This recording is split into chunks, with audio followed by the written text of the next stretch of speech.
All right, hello everyone. Apologies for the delay. We started 5 minutes late. My name is Mushiri Nyaga. Welcome to this month's webinar on data for the Africa we want. We are joined by a colleague from the United Nations Economic Commission from Africa. Apologies for the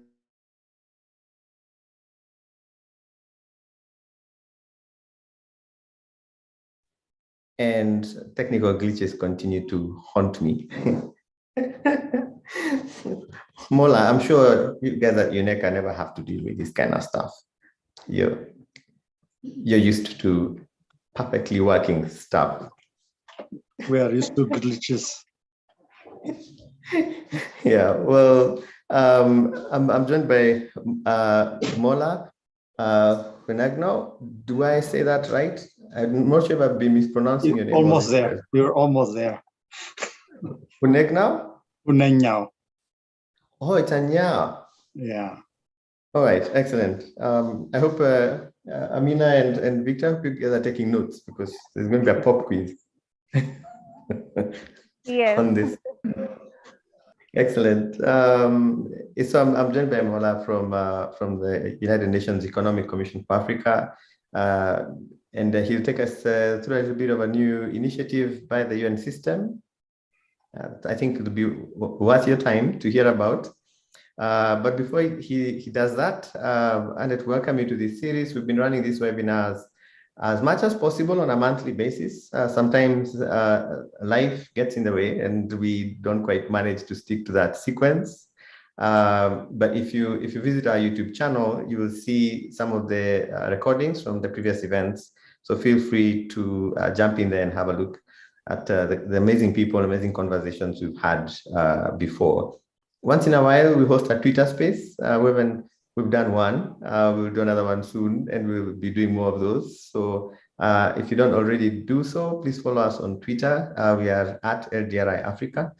And I'm sure you'll find those quite enlightening and uplifting conversations as well. Also, for purposes of today, we are using the hashtag data for development. So feel free to join that conversation on the hashtag as well. If you have any questions, you can send them through through Twitter on the hashtag, but also on the side of the screen, there's a Slido bar there with Q&A. You can put any question you have. And keep an eye out for that because I'll be having some poll and some questions running there. So looking forward to hearing from you as soon as a question pops up on the site. Yeah, so I think that's enough of those particular preliminaries. I'd like to probably start off with a couple of questions from our Slido. Let's start with the first question for all of you. And this is, what data from the public sector do you need most for decision making in your work? So this is showing up on the right hand side of your screen. So please feel free to type in what those could be. What kind of data? What data from the public sector do you need most for decision making in your work? Could be anything. Administrative decisions you have to make, programmatic decisions you have to make. Any, as long as you rely on data from government, you can put that in the Slido.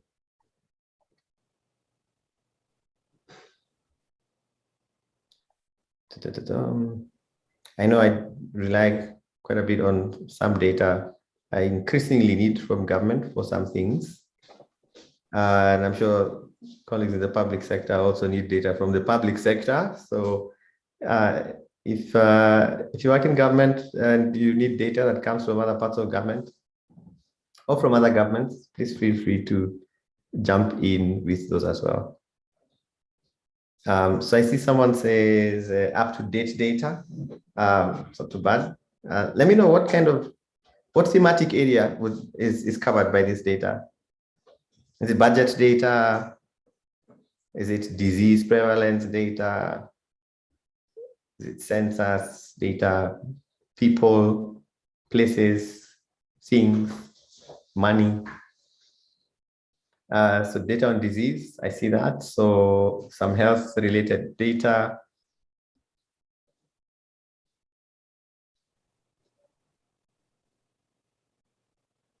All right. Any other kind of data? I'm intrigued by raw data, though. I'd love to hear I'd love to hear more about the raw data.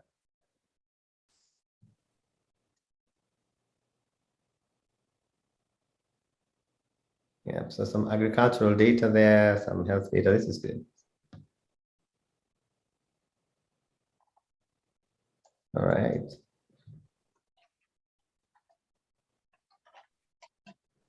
So give them 10 seconds, put in the words that come to mind.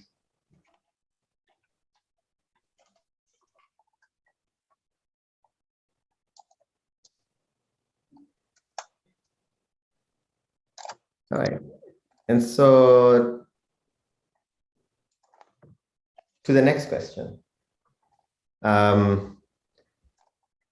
Where do you usually find or access this data? So the up-to-date or raw data, health data, ag data, where do you usually find or access this data? Or you can select up to 3 different answers. So I know most of us don't rely on just a single source. So feel free to have multiple sources in your answers.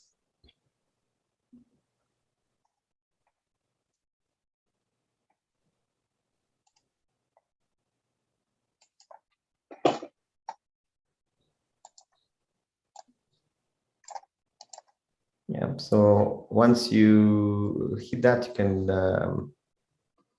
hit send at the bottom, and then your response shall be recorded. Yeah, so I see quite a few. It's just about everyone so far relies on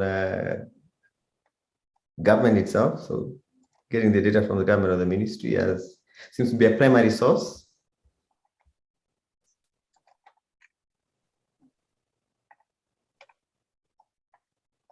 Yeah, DFIs and the UN system seem to be big. I didn't include other. Maybe I should have included other, just in case someone's looking at the sources that I didn't include: universities, think tanks, private sector itself, whatever that could look like. But if you have a source that you consider other, let us know in the Q&A tab on the right hand side. Love to hear about that.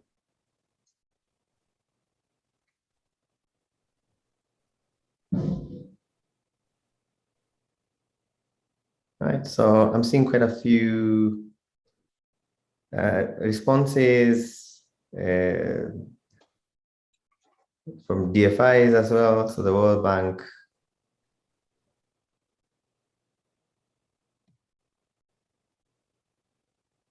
All right, so government is really winning this race.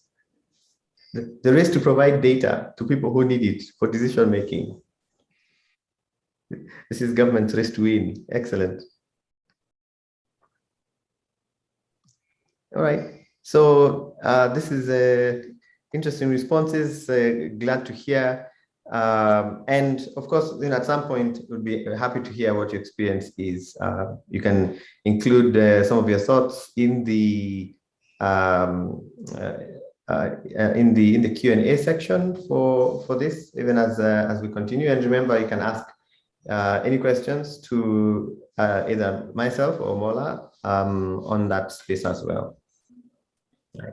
So as we get started, probably just give you a 2-minute introduction to who we are. So the Local Development Research Institute is a small private think tank based in Nairobi, Kenya.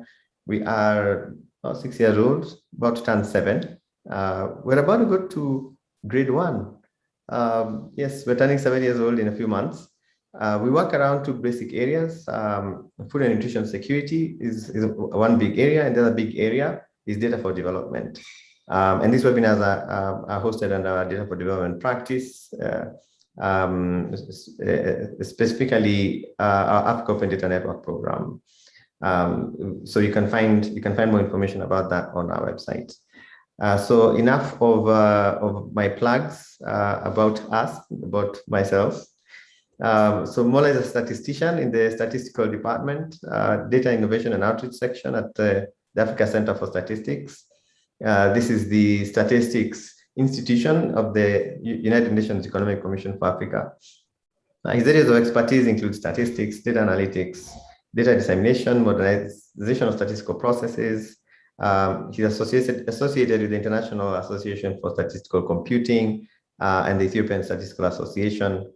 He holds an MSc in Information Science and BS, not the other BS, this is Bachelor of Science in Statistics from the Addis Ababa University. It is a Bachelor of Science in Statistics, isn't it, Mola? That's true. Excellent. So delighted to have you with us today, sharing with us a little bit about the Africa UN Data for Development platform. And probably you could start by telling us a little bit about UNECA and the ACS, the Africa Center for Statistics, and the kind of work you do, and then we can dive in to the platform. Welcome. Thank you, Muchiri. I'm honored, delighted to speak at this webinar on data for development. And the work we do at the African Center for Statistics. I think, as Muchiri said, my name is Mola, statistician. My main involvement in the statistical process is innovation and the use of technology. I think some of you might have heard the digital census. We are supporting member states, around 11 countries so far, to really conduct a digital census from end to end. We started with Ethiopia, Kenya. I think you know what has happened, how data came, up-to-date data came. I think one of the questions was the up-to-date data is coming through the use of technology and innovation. I think ECA has been here since 1958. You can tell how old we are compared to you, Muchiri. Or other African institutions that will not be mentioned at this point in time. The African Center for Statistics is the statistics division of the Economic Commission for Africa. The main objective of the center is to support member states to improve their statistical processes so that they can produce timely and quality data. I think when we say quality, maybe I need to really bring the attention of data quality. Quality is just a big concept. In statistics, we define quality in terms of relevance, accuracy, accessibility is also one of the dimensions, interoperability. I think this is interpretability, coherence. It can be extended to 16 dimensions, I think, with the total quality management issue. There are so many concepts that you can bring into the statistical quality dimension. But the main one are the 6 ones. I think the coherence, relevance, accuracy, timeliness, accessibility, and interpretability. I think these are the main, and timeliness, obviously. But we usually use timeliness and quality, separately, but timeliness is one of the dimensions of statistical quality. So what we do in statistics, we have 4 sections in the African Center for Statistics. One section dealing with the geoinformation, and we have also thematic sections dealing with demographic and social statistics, and the other one is economic statistics. And the section I'm in is the statistical data development, innovation, and outreach section. So we are coordinating the use of technology, innovation, modernization of statistical processes. We provide support through capacity building workshops. We produce guidance, handbooks, standards, methodologies, and all those stuff. So we don't only do statistics by ourselves, we also partner with other stakeholders like you, Muchiri, and other UN agencies, other international organizations, and also regional and sub-regional offices. So this is pretty much about the ACS and the Economic Commission for Africa when it comes to statistics. Yeah, going into the African Data for Development. This is an initiative from the one of the OIBC, Open Based Issues and Coalition. OIBC is dealing with statistics, which is bringing UN agencies across the board so that we can build synergy in terms of providing support to our member states when it comes to statistics.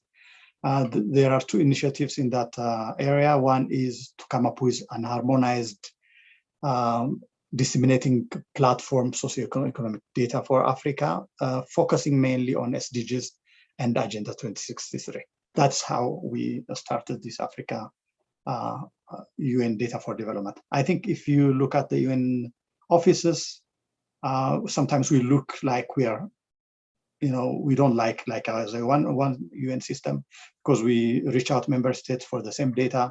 Like, there are so many UN agencies, as you know, and we sometimes we speak different data on a particular domain. Like when it comes to literacy, for instance, we speak differently when it comes to literacy. So there is a critical need to harmonize this data. That is one. The other issue is we need also to reduce the responses that member states. Actually, some of you have been said, the main source of data is member states, the government offices, departments, agencies. So all of us are going with the same data a number of times, so that creates a response burden. Rather than these offices focus on producing data, they pretty much spend, I would say, waste a lot of time in responding to the data demand from international organizations, UN agencies. And so this platform will try to cater or avoid or reduce the response that comes from the requests that from these UN agencies going to member states for the same data. The other objective is to create a one-stop shop. I think not only providing data, also to providing analytical insights on the data itself. I'll come into that when I'm going to do a live presentation. So the usual, the UN data port, I think the web, we need a search box. We need to cater for different audiences. I think when it comes to audience, that's also another critical area. We have the academia, we have the media, we have the public, we have the development practitioners. So when we're designing this kind of platform, we need really to cater for those audiences. The way we approach data, the way we bring together logically into geography or into thematic basis, and all that has to be also in the design process. So this is what we've done now. Another point I would like to mention is the data ecosystem. I think this is something that we really need to really look at. It's expanding. It's not more the government offices and departments producing data. There are other players like the academia, the universities are producing a lot of data, especially disaggregate data. The civil society organizations, other development offices, they're also producing data. So we need to embrace these data, also part of the data ecosystem, to respond the demand for like the unprecedented demand for data we are witnessing these days. I think that's pretty much it. So let me go to the live demonstration, and I'll take you through briefly the critical features that we have on the development data platform. just one minute, 1 second. We say 1 second actually. Yeah, but as you're doing that, one of the questions we've been asking ourselves is the extent to which some of our efforts could, and some of the efforts by governments to make data more available more broadly, would also benefit those within government who are trying to find, data from other MDAs to make decisions. So I'd be one of the things I'd be curious to hear, eventually, I suppose, when those insights come out, is how within the countries, people are using these tools to make decisions using, internal government data. Of course, government data that's been made public, right? Okay, great. Okay, let me go to the portal. I think it's an internet-based application. We have the URL.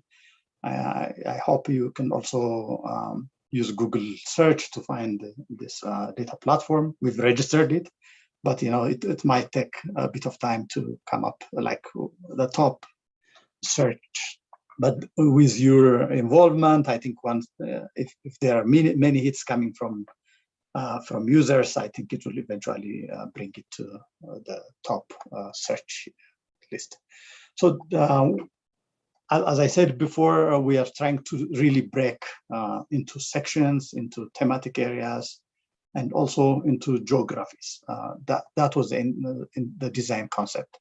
And as I said before, the focus is SDGs, one of the hot data subject, and the Agenda 2063 when it comes to Africa. They have their own categories, the way they are classified, SDGs.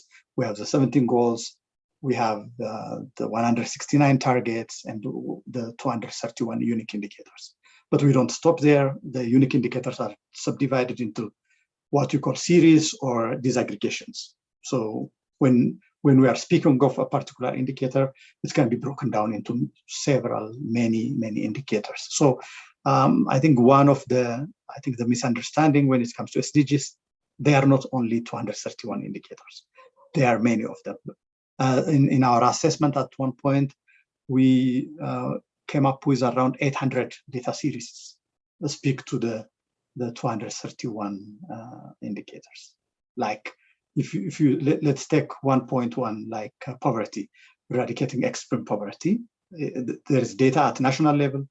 There's data by sex. There's data by region, rural, urban. There is data by age groups. So data, those are, statistically speaking, could be also indicator on their own, because you need to have data, produce data by sex, disaggregated by age group, by region, and so on and so forth, by employment status. So, it's not just one data that speaks to that particular indicator. So I think when you look at the SDG portal, you need really to understand, we also cater for the disaggregations. The focus, as I said, is SDG. We have SDGs here, the Agenda 2063. And the other point we've brought on board is that the key socioeconomic data. I think if you look at SDG and Agenda 2063, they have their own targets that they want to speak to. But there are like basic data, underlying data that you need really to complement with, like population, for instance. What's the population size? What is the geography, in terms of area? What are the literacy? We need really to bring all those indicators to understand the context when we are speaking of poverty, for instance. When you say, especially at the regional level, we are also speaking at regional level, at Africa. So we have 54 countries, speaking of the UN. Then and the countries are different in terms of size, in terms of economic status, and so on and so forth. So unless we bring those context to it, it's very difficult to understand data at regional level and sub-regional level. What we did here was one of the interest is to zoom into a particular country. So we came up with what we call the Sdg profiles. These are the Sdg profiles for the 54 countries. So in one go, you can find any particular country. I'm just clicking that. These are the flags of countries. So if I can click Benin, for instance, then we bring some context to it. What are the languages, the region, sub-regional membership, the area of the country, the currency, and so forth. And then one can dive into a particular goal, the usual goal. I think everyone understands here. And then once you go there, you'll get the number of data available for. Like if this, I just want to explain further that I said the disaggregation. This is the under 5 mortality rate, but there are so many dimensions to it. By sex, and so on and so forth, and also by region. So even though we are saying just one country, one indicator here, but there are so many disaggregations here. So we can also, it has its own URL to it, so we can send out as a standalone portal to member states, and also disseminate it on its own. So, and one can click to any of the 17 goals, to look into, to browse the various 17 goals. So this is what we call the country profiles. And the other feature, I'm going, okay, the other one is the Agenda 2063 and also the socioeconomic. But before that, let me also take you to the dimension that we've brought. Like we only see now the data on SDGs, but we cannot say whether we are really meeting our target by 2030 or where we are now right at this point in time. Do we need to accelerate, or do we need to reverse the trend, or are we comfortable that we are meeting the target? I think this is an exercise we've done on top of the SDG data here in this portal. So let me just click here. This is just looking at the snapshot of Africa in terms of the 17 goals. So if you look at Africa, has made progress, but it's not enough to meet the target by 2030 as we stand in 2020. This is but we can also go back, where we were at 2019, 2018, based on the data we have. There is also a caveat here. You need to really look at the evidence strengths, like the amount of data we are using to calculate, what we call the progress, assess the progress. But we don't only stop here. We can also zoom into the targets, the various, as I said, the 160 targets. So which particular targets are really we are making progress, or we are stagnating. This is another one. Not only at target level, we can also zoom into the indicators. What are really the gaps by the indicator? So this is so you can see these indicators, like some of the indicators and it also shows the magnitude, how we are reversing, the trend has to be reversed. We are going backward in terms of some of the indicators. This can be also zoomed into the sub-regional classification. We have the 5 geography, as you all know. We have the RECs, the 8 RECs. So we can also zoom in to whether if there are really differences among the RECs. If I just click one, the ECOWAS, for instance, you can see there are also some reverse trends when it comes to ECOWAS in terms of inequality, goal 10, goal 11, and also climate action and so forth. But in Africa, globally, we only looked at one indicator, which is reversed.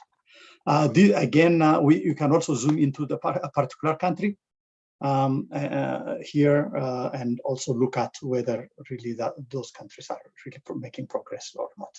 But this is based on the assumption we've taken, because I think I cannot stop, talking about SDG, especially the target setting, methodology, progress, and so on and so forth. So there are so many issues that we can really speak. I think, Muchiri, maybe if we can zoom into SDG progress at one point in one of your webinars in the future, so that we can really dive into the nitty-gritty of assessing progress, because this is a very essential tool to really help us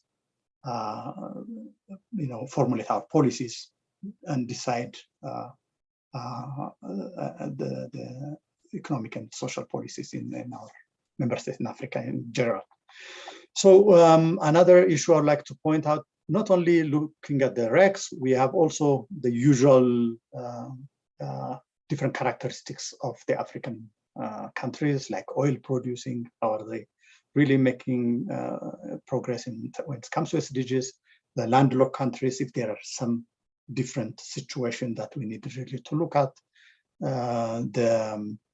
The island economies, if there are some peculiar features that one needs to look at. So this is SDGs. Like on top of the data, we also zoom into some analysis. The other issue, as I said, is the Agenda 2063. We have the seven aspiration. We can click one here, like prosperous Africa, and how the Agenda 2063 is classified. We have the 7 aspiration. We have the goals, the priority areas, the targets, and then the indicators. What we are here speaking in terms of data is that there are common indicators. I think close to 70 indicators, about 70 indicators are common across the 2 agendas. So those are the data we're using, but we are filling also the gaps when it comes to the unique indicators Agenda 2063 has. So one can, again, click a particular indicator, then zoom into the actual data that we have. The other area is the key socioeconomic data. As I said, this is an evolved area as we study the demand for data for like complementing indicators, socioeconomic indicators. We keep on adding more indicators as we go along. We have economic indicators, poverty indicators, employment, population, and internet penetration and urban development at this point. But this is something that evolves. So one can look at by country and also by indicator across Africa. The other point is we are working with other UN agencies and offices, and these agencies have developed over the years so many data specific to the domain, the thematic areas they are dealing with, like FAO, UNICEF, UNEP. So we cannot bring and harmonize everything in one go. But what we wanted to do is that we just bring them and then give access to the various data platforms these institutions has. And the other thing, usually we need to really integrate knowledge and data. I think bringing the 2 together will bring a lot of insight. So we are also bringing the knowledge hub that this particular OIBC developed, I think, sometime last year. So I think more work has to be done, like in terms of conceptually. Whenever we speak data, we need really to look at what are the knowledge created out of those data, or what are the insights that comes from the research and analysis using that data on part. This is something I think we really need to think through, need participation of other stakeholders, especially the private company. How can we bring data? We usually, as a statistician myself, sometimes I think old school. The tabular presentation is looks sexy to me to look at data in tabular, but it's not always the case. We have some charts, but we should not like how can we make those presentation intelligent by bringing the knowledge, the research, the insights that are created that are out there, so that we can give context and also one knowledge and data integrated in one go. So this is another area that we really look at.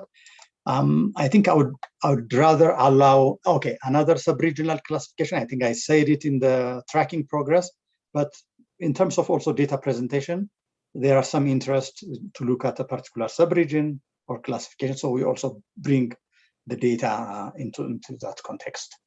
So this is pretty much the main feature of the Africa UN data portal. But moving forward, we are trying to integrate with national development data. Like there are so many data out there in government offices. So we need really to bring intelligently to those data sets. We are also building interoperability. I think that's also another critical area that we would like to hear from the other organizations like yourself, Muchiri, your office, to really help us how to create, because the technology is out there, the API, the web services are out there, but we need really partnership to build those features, and more features are coming every day. We need also a kind of community of practices also to really interrogate the data, comment, review. I think that is how we can grow, to learn from the feedbacks, the comments, so that we can serve better the number of different audiences I talked about earlier. And another issue is another language is another area that we are working on. So I would like to stop here. Muchiri, thank you so much again for giving me the opportunity. Over. Yeah. Thank you, Mola. This is an impressive amount of work that you and the team, and I'm sure the team spread that across various offices across the world, around the world, in the UN system. I can only imagine how much effort it took to bring all this together, harmonize it, and be able to provide it like this. I'm particularly thrilled, if I might say, with the evidence strength indicator. I think for me that's an innovative feature. I'm really not just impressed but amazed by that. But it also makes me wonder and ask, what was your experience getting that data? Why do we have quite a number of goals with a single bar? Is it that are these tier 3 heavy indicators? But so the UN Sdg framework, the indicators, just for all of you who might not be familiar with that particular part, had a 3-tier system for classifying the indicators based on whether there was existing methodology, whether the data was already being collected, etc. And if I remember, Mola, tier 3 were those indicators that were new. There was no methodology. No methodology. Data had not been collected. No. Exactly. And for some of those, I remember the arguments around the process and the amount of time it would take before an indicator became in methodology got agreed on and data was collected. For some of them, the trajectory was going all the way into the 20 somethings. So I'm looking at those single bars and I'm wondering, is that because Yes. of the tier 3s, or is it because that data, it was just so hard to get? Even UNECA couldn't get it. Yeah, I think let me speak. If you give me the opportunity. Well, as it stands now, according to the interagency expert group on SDGs, there is no tier 3, no more. We have only tier 1 and tier 2. Thanks, because there are methodologies have been developed, or those have been really hidden or removed. Those indicators Right. which we were not able to come up with a methodology. So there is no tier They're not tier 3 standard. anymore. But even the definition of tier 2, I'm speaking myself on my behalf here. It says tier 2, tier 1 indicator, those indicators which at least 50% of the countries are producing data on a regular basis. But is that 50% in Africa or globally? I think that is also another area that we needed. I did assessment on the amount of data we have on Africa. And I just did it last month on SDGs. So looking at from 2015, when SDG came into being, the maximum we had, the 2 data point or more for the number of indicators, the 231, only I think the maximum we had was 28% of the indicators with data for a country. That was Uganda in my analysis. So you can imagine like less than 1/3 of the indicators only have 2 data points or more. Like you cannot do analysis if you don't have at least 2 data points. So you cannot really draw a straight line, from one year to the other. So this is the situation. So if you have this kind of situation, you need to really use your data objectively, efficiently. We say, you need to be efficient. Otherwise, you cannot do anything like in terms of assessing progress. So that is why actually we worked with ESCAP, our counterpart in the Asia and the Pacific, on this methodology of assessing SDGs. But we did a lot of work when it comes to Africa. It took us a while to come up with this. This is our second result, by the way, but we are also producing the 2021 result very soon. Over to you. All right. Yes, so thanks. That really does give context to that data availability, that evidence strength issue. I think we've discussed this, I think, in a previous webinar before, on just how few data points we have for critical indicators in many countries, and that's because one reason is because the sources of those data are not activated on time or on schedule. And then, that has other factors that are informing that, like financing, etc. Like I know we've had a long-running issue around agriculture census. The number of countries that have had an agriculture census between 1960 and last year when we looked at it in Africa were really, really few. Those that had more than one, were quite few.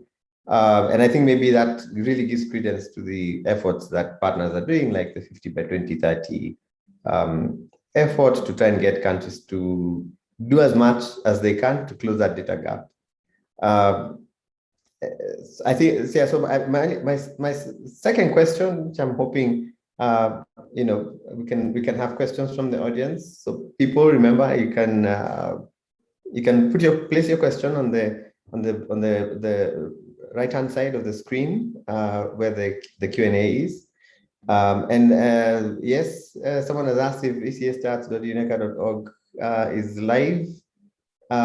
Yes, it is, but I think the link requires, would they need to put in the UN SDG text into that link, or will they find their way once they get there?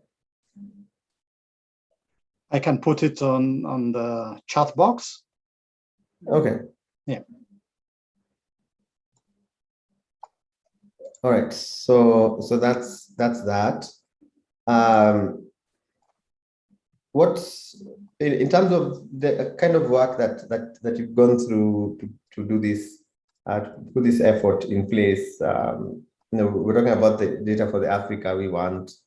How do the indicators for the SDGs match up against the indicators that are specific to Agenda 2063? in your view, in terms of availability of the data, especially looking at least two data points, I suppose. Have you done that analysis? In terms of, I think there's a lot of work involved. I was not part of that alignment, like when it comes to aligning the SDGs and Agenda 2063. There were like African Development Bank, the African Union Commission, because the Agenda 2063 belongs to that organization, and ourselves involved.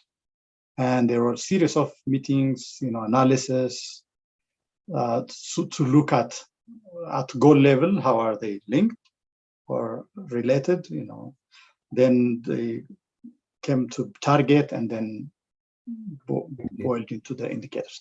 So that alignment exercise, because there is a lot of effort to really respond to the data demand for the two agenda. So that was like a critical area that this institution had to work on. So they came up with, in some cases, like the indicators are just exactly the same. Some of the indicators. So it was easy to align.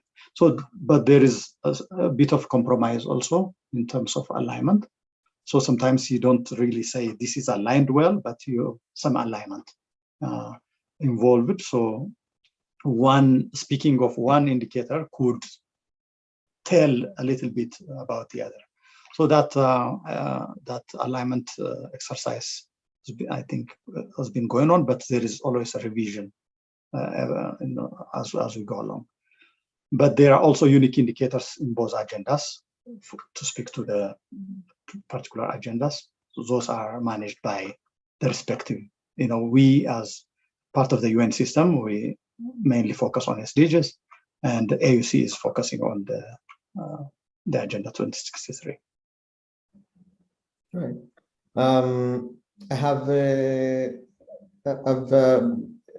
noticed that we have a question, noticing that there is no data for several indicators from 2018 to 2020. Can you provide more information or context on this? Well, yeah, we try to provide, as I think I said before, in terms of speaking of from 2015 and availability of data on Africa,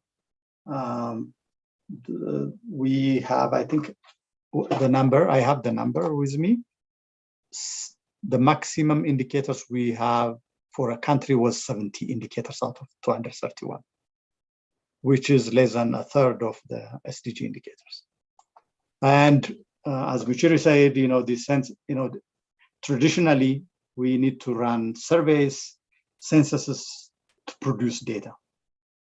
So they are costly, time-taking. If you start the census now, you may get the data maybe after a year or so, or the survey, from the design, the implementation, mobilizing resources, and so on and so forth, that it takes time. And if you look at also the surveys, how they are conducted every 5 years.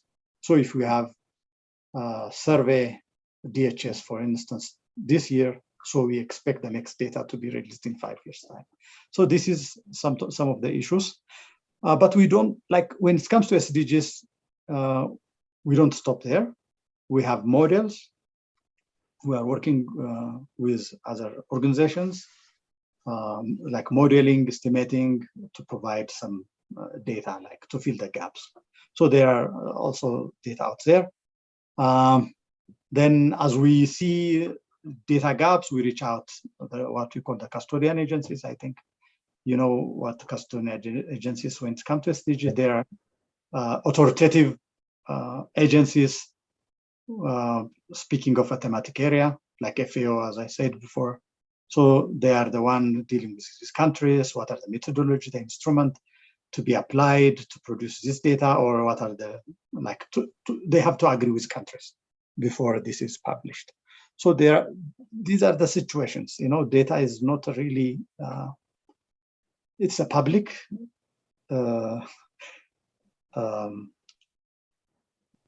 good. Yes. Yeah, and it's not a subject that private companies are involved to produce data. It's not a profitable business. I mean, in the short term and medium term. So that makes it difficult, like for private companies to produce GDP or data on literacy. I haven't heard of any company now doing that. Maybe CSOs are trying a bit at a local level, disaggregate level in the small areas, but it's not something that we get resources to. But now I think with big data, with data science, we hope things will improve. Like alternative data source data will come up, complement the SDGs, or also produce some of the SDG indicators. No, absolutely. In terms of progress towards the targets, you can see I can see a few of the historic MDG type goals, MDG era goals, seem to be still doing well, but obviously still not on track. And this is at the actual meeting the actual issue, the actual target. I'm wondering, how African countries, in your view, have been doing in terms of putting in place the systems to collect the data for some of the newer areas that were not necessarily part of the old frameworks.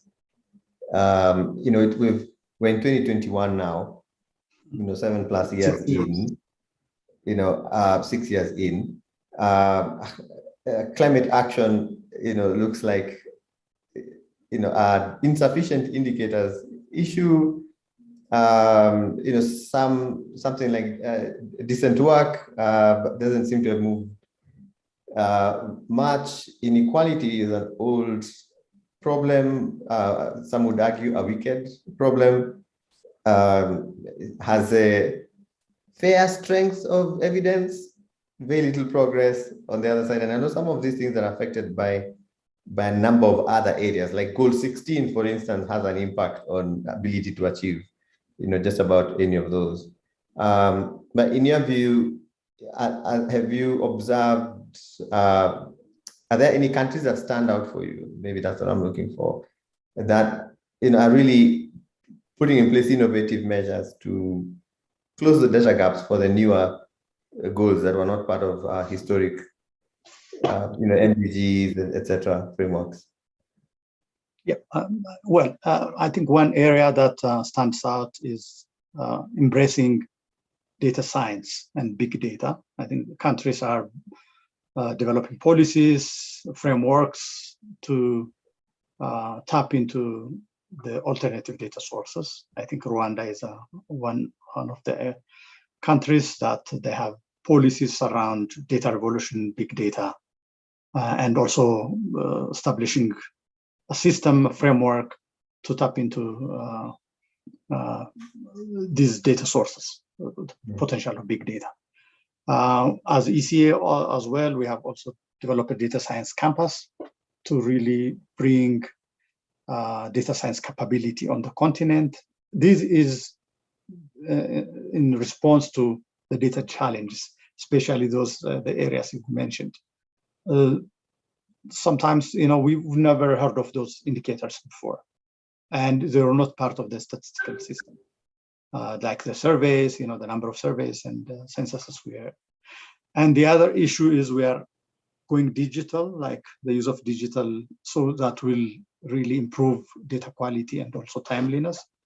We are pushing countries to use digital technologies to produce data. I think that not only improves the timeliness, also reduce cost in some cases. I think if you look at really collaboration, South-South cooperation, that really will bring like the cost of producing data down, like census, for instance, the use of tablet. If we embrace the use of internet, what we call computer-assisted web interview, the computer-assisted personal interviews, if we move that, that will significantly reduce the amount of resources we put in conducting census. I think these are the areas we are working on. I cannot really give you examples, so and so countries have produced data using this, but there are so many players down there. UN agencies are really working with countries to help them to produce these new emerging data as a result of SDGs and Agenda 2063. All right. So glad to hear. I'm sure that's one of the areas that ECA is offering support.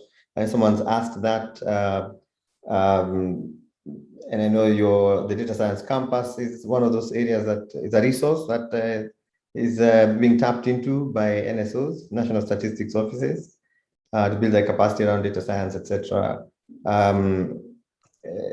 So maybe the last question here, I'd probably pick, part of it, and just ask in terms of recommendations that ECA is giving countries or suggesting to countries. Is there any cross-cutting recommendation that ECA is currently pushing for countries to adopt in order to you mentioned CAPI, the computer-assisted personal interviews, and these other forms of digital, but in terms of closing those data gaps, are there any other recommendations that ECA is currently almost across the board asking African countries to adopt? Yeah, I think what ECA is use of innovation, the use of data science tools and techniques, and also expanding the use of alternative data sources like big data, or social media data.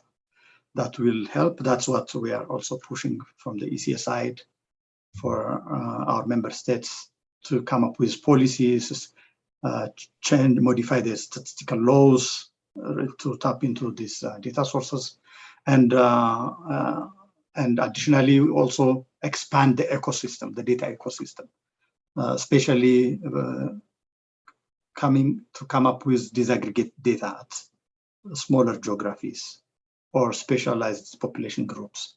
There needs a critical need of participation of other players, the CSO, the academia, and that to integrate those data sources as part of the official statistical system. Yeah. All right. So those are, I'm sure, recommendations some of us would be picking and pushing our own countries to do something about, because I'm sure many of us who have looked at this portal today are really impressed by the amount of data that is there, but also worried, not just about the lack of sufficient progress towards meeting the targets at the thematic level, but also worried about the evidence strength indicator, which for us is we really do need to do a lot more in strengthening our national statistics systems. Yeah. That's very. I agree with you absolutely. That is, but one, I would like to stress that with the available data, we need to make efficient use of data. We don't have abundant data out there. We have a lot of gaps really to apply methodologies to analyze data, but we are trying to really maximize the use of the available data to speak something about the progress we've made across Africa and countries. Yeah, so definitely a good place to leave it. Innovate with what we've got, make the most out of it, maximize its use. Absolutely. And then as we continue, we can, by the time we get to 2030, hopefully we'll have closed the gap on a number of other areas, and hopefully also close the gap in terms of progress and actually reaching those targets. One last thing, Muchiri. One last thing. Yeah, this data predates COVID. I think this is also another issue that we need really to look at. So what we've seen here as progress, maybe next year or 2 years down the line may not be a progress. We might also backslide in some of the goals. I think one area is poverty. So these are some of the critical. So I want the participants to really mindful of this data predates COVID, and there is no data which shows impact of COVID in the progress we're showing here. Yeah, so at this point, so hopefully a refresh, we can look out for a refresh next year. We're not ambitious for next year, and a refresh for all 50-some countries, 54 countries, that helps us see how the impact of 2020 and the rolling impact of COVID in 2021 have impacted progress. So we look forward to that and apply all the innovation and all the smarts that Africa has in order for us to actually get to see the Africa we want.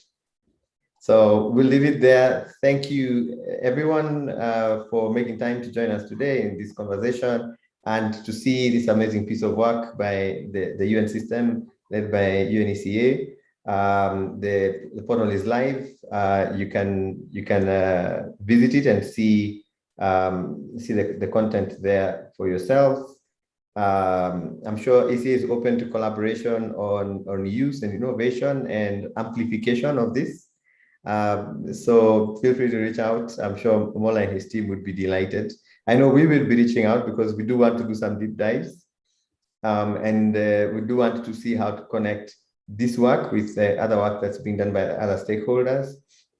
For instance, look out for the Global Data Barometer project that's been running a study in Africa covering maybe about half the countries.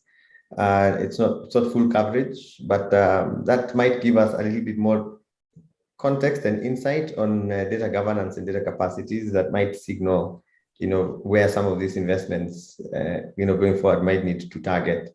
Yeah, that's just us, and I'm sure there are many others who have examples of what they're doing that they can already see opportunities to collaborate. So please do reach out. Thank you for following us. This webinar is still going to be available on LDRI's channel, so feel free to check us out there, share it with others, and we look forward to staying in touch. So for those of you joining us on YouTube, I say adios until next time. Bye-bye. Thank you. And as we prepare